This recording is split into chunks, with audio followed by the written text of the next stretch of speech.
झांसी में दुल्हन ने यानी पहली दुल्हन ने दूल्हे राजा की कर दी पिटाई बरमाला वाले स्टेज पर। वहां पहुंचकर देखिए किस तरीके से दूल्हे राजा को पीटा गया। ये दूसरी शादी कर रहा है।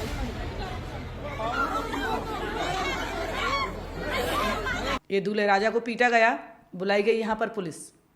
तो यहाँ पर देखिए दुल्हन भी कितनी रो रही है जिससे शादी हो रही है, वंदना से जो शादी हो रही है दूल्हे राजा की, वो दुल्हन किस तरीके से रो रही है। क्यों? क्योंकि पहली दुल्हन के पहली पत्नी के ससुराल वालों ने दुल्हन को धमकी दी कि अगर तुमने शादी की तो तुम्हें मार डालेंगे।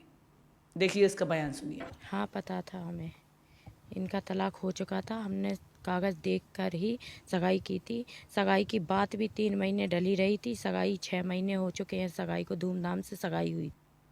अब इसके बाद जब पुलिस ने पूरी जानकारी करी और पत्रकारों ने जब दूल्हे राजा से पूछा तो दूल्हे राजा ने बताया कि हमारी तलाक हो चुकी थी और उसके बाद कागज भी दूल्हे राजा के पास थे।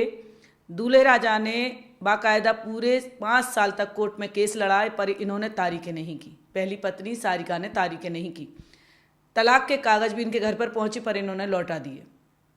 सुनिएगा। 8 अक्टूबर को अपना मुकदमा कोर्ट में दहेज का लिखा दिया फर्जी बना के, जबकि मेरे पास सीसीटीवी फुटेज है कि सामान लेके पूरा गई है मेरे पास से। इसके बाद इन्होंने 5 साल कोई आने का नाम नहीं लिया।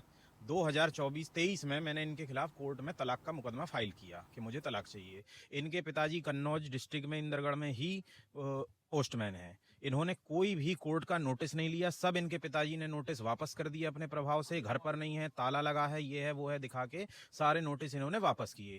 कोर्ट ने नोटिस को पेपर में प्रकाशित कराया। पेपर में प्रकाशित कराने के बाद भी ये नहीं आई। कोर्ट ने एक पक्ष अब आपने दूल्हे राजा के बयान सुन लिए। अब बताइए ये जो महिला है जो पत्रकारों से बोल रही है कि इसकी ज़िंदगी खराब हो रही है, तब खराब हो रही थी तो मैडम आप घर छोड़कर गई क्यों?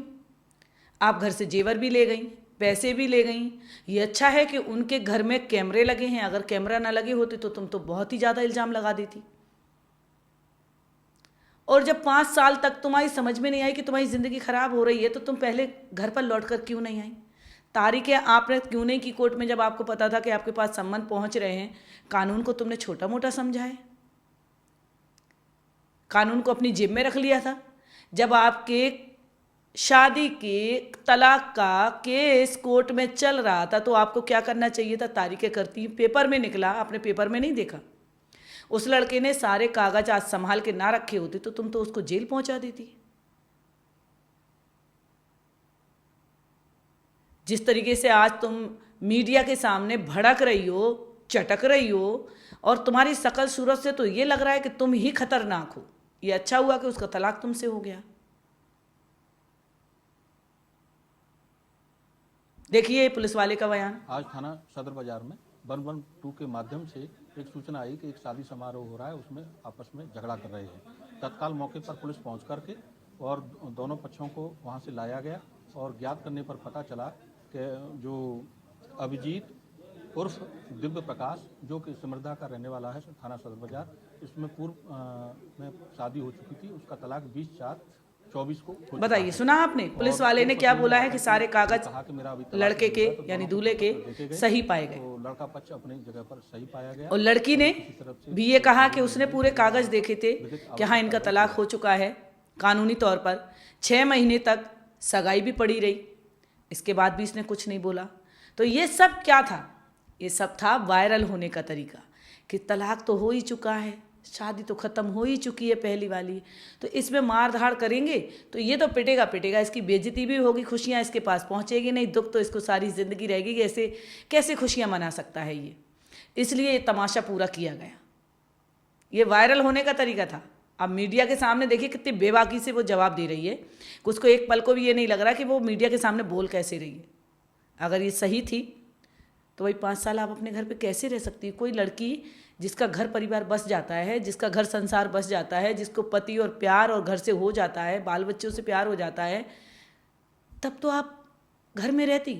आप तो शादी के 3 ही महीने बाद मायके चली गई। तो कहाँ से आपसे, और आप सिर्फ नाम को पति बोलती हो? नाम को पति नहीं बोलते हैं। बहुत कुछ ज़िंदगी में समर्पण देना पड़ता है, समर्पण करना पड़ता है, त्याग देना पड़ता है। त्याग से बनता है जीवन मैडम।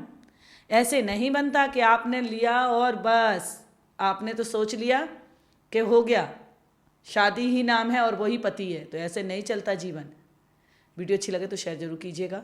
ये नया नया ट्रेंड आया है, इसमें आप लोग सावधान रहें। इन लोगों को कार्रवाई करनी चाहिए, इनको कड़ी से कड़ी सज़ा मिलनी चाहिए। मैं रजनी झांसी से आपके लिए ऐसी ही वीडियो लेती रहूँगी और आती रहूँगी लेकर। आप लोग क्या सोचते हैं इस तरह के काम पर, जिस तरीके से इस पहली वाली पत्नी ने किया है अपने पति के साथ में, कि तलाक होने के बाद भी इतना परेशान किया, मारपीट की, धांगीचा किया, तो इनको सज़ा होनी चाहिए, बिल्कुल होनी चाहिए। और इनको कार्रवाई भी करना चाहिए दूल्हे राजा को, क्योंकि जिससे इनको सज़ा मिले। और वीडियो अच्छी लगे तो शेयर जरूर कीजिएगा, चैनल सब्सक्राइब कीजिएगा।